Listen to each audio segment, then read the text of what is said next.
Now to a story you'll see only on 5 Eyewitness News. A St. Paul police officer is at the center of a federal lawsuit. This is in connection to a Somali sex trafficking case that we've been following for years on 5 Eyewitness News. Last month we told you an appeals court panel believes that Sergeant Heather Weicker lied in the case. It involved 30 people accused of operating a child sex trafficking ring in Minnesota, Ohio, and Tennessee. And our Brandy Powell has more on this lawsuit filed today. Have faith in God. This is the first time in a long time many people have seen 26-year-old Hamdi Ali Osman, who grew up in South Minneapolis.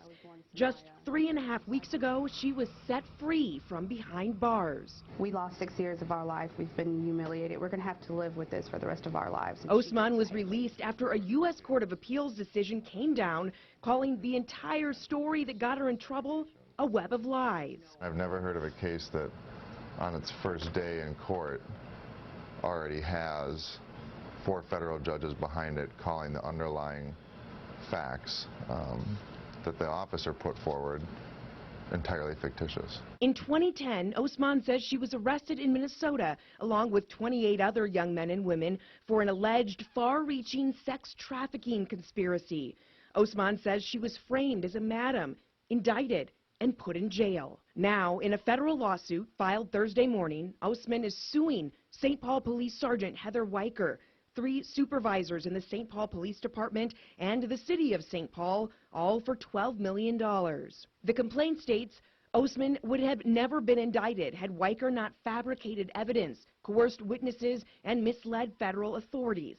And it claims the city was deliberately indifferent to and authorized the use of fabricated evidence by Weicker and other unnamed investigators within the St. Paul Police Department, and failed to take meaningful action until March of 2016, when Sergeant Weicker was put on paid administrative leave. The St. Paul City Attorney has no comment for now, and the police department says Weicker is back to work in a non-investigative capacity. Osman says she still has faith in the system that seemed to let her down. I never imagined that someone could lie about you like that, and then your freedom being taken away from something like that. Brandy Powell, 5 Eyewitness News.